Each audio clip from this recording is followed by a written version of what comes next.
दोस्तों, पिछले 5-6 दिन से लगातार इंटरनेशनल पॉलिटिक्स में सिर्फ और सिर्फ दो चीज़ों की चर्चाएं हो रही हैं।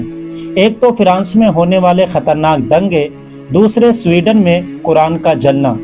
आप लोगों ने मोटे मोटे तौर पर तो सारे न्यूज़ चैनल की वजह से ये जान ही लिया होगा कि स्वीडन में कुरान जलाया गया है, और वो वीडियो फोटो भी देखा होगा जिसमें एक नौजवान कुरान को जला रहा है।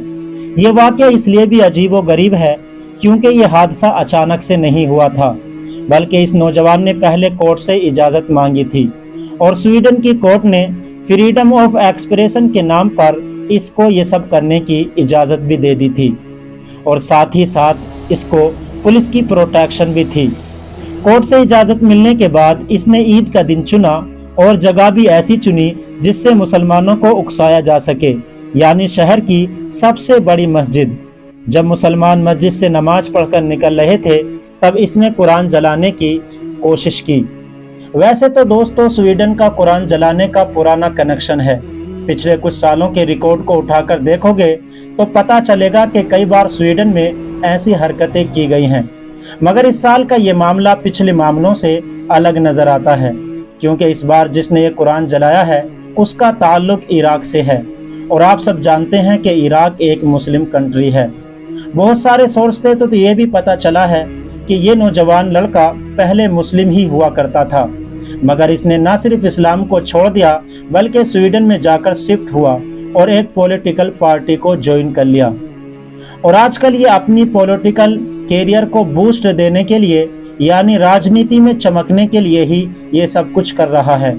मगर दोस्तों, अब आपके दिमाग में ये सवाल आ रहा होगा कि आखिर स्वीडन में कुरान जलाया क्यों जाता है, क्योंकि हम देखते हैं कि इस्लाम का विरोध तो यूरोप के दूसरे देशों में भी होता है, लेकिन वहाँ कुरान को नहीं जलाया जाता, जबकि स्वीडन में बार बार जलाया जाता है।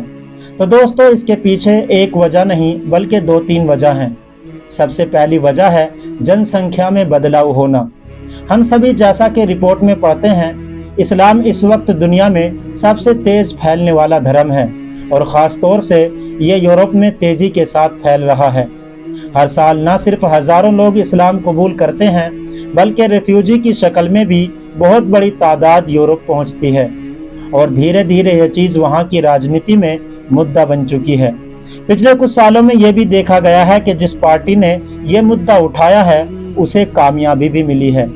मिसाल के तौर पर इटली की बात करें तो वहां पर पहली बार कोई ऐसी गवर्नमेंट बनी है जो बाहर से आने वालों का विरोध करती है। इसके अलावा फ्रांस में ऐसी पार्टी तेजी से आगे बढ़ रही है जो बाहर से आने वालों का विरोध करती है। स्वीडन के मामले में भी आपको वो नेता तो याद होगा जिसने अपने पॉलिटिक्स के लिए 2-3 बार कुरान जलाने की कोशिश की है। इसकी पार्टी भी इस चीज़ को लेकर आगे बढ़ रही है, और स्वीडन के लोगों को भी वार्निंग देती है कि अगर आप लोग अभी नहीं संभले तो एक दिन आपका देश भी मुस्लिम बन जाएगा। बढ़ती हुई मुस्लिम जनसंख्या के अलावा स्वीडन में बार बार कुरान जलाने की एक और बड़ी वजह तुर्की भी है। जैसा कि हम सब जानते हैं, जब यूक्रेन के ऊपर रसिया ने अटैक किया था तो यूरोप के वो देश जो नेटो के मेंबर नहीं थे, लेकिन उनका झुकाव अमेरिका और नेटो कंट्रीज के साथ था, वो रसिया के खिलाफ थे। अब उन कंट्रीज को घबराहट होने लगी कि जब रसिया यूक्रेन पर अटैक कर सकता है तो हमारे ऊपर भी अटैक कर सकता है। इसीलिए उन्होंने कोशिश की कि नेटो को ज्वाइन कर लिया जाए। इसी तरह से एक देश स्वीडन भी था जो नेटो ज्वाइन करने वाला था, मगर नेटो और स्वीडन के बीच में तुर्की आ गया, और स्वीडन की लाख कोशिश के बावजूद स्वीडन नेटो में शामिल ना हो सका, क्योंकि नेटो का ये रोल है कि जब तक नेटो के सारे मेंबर इस पर राजी ना हो जाएं कि नए देश को एंट्री दी जाए, तब तक कोई देश इस ग्रुप में शामिल नहीं हो सकता। क्योंकि तुर्की इस ग्रुप का मेंबर है, इसलिए तुर्की ने मना कर दिया, जबकि सारे देश राजी थे। हालांकि तुर्की की स्वीडन को एंट्री न देने के पीछे उनकी अपनी वजह थी, लेकिन स्वीडन ने इस्लाम का विरोध करना शुरू कर दिया, और इसी के चलते उसने कुरान जलाने की इजाज़त दे दी, जिसकी वजह से मुस्लिम वर्ल्ड का गुस्सा भड़क गया और लाखों लोग सड़क पर उतर आए। और फिर मुस्लिम वर्ल्ड के कई देशों ने अपने सिफारती ताल्लुकात भी तोड़ दिए और स्वीडन की एम्बेसी को बंद कर दिया। हैरानी तो तब हुई जब रसिया जैसे मुल्क ने भी, जो मुस्लिम देश नहीं है, इसका कड़ा विरोध किया। इस्लामिक ऑर्गेनाइजेशन यानी OIC ने भी इमरजेंसी मीटिंग बुलाकर इस घटना का जबरदस्त विरोध किया, जिसकी वजह से स्वीडन को आधिकारिक तौर पर बयान जारी करना पड़ा।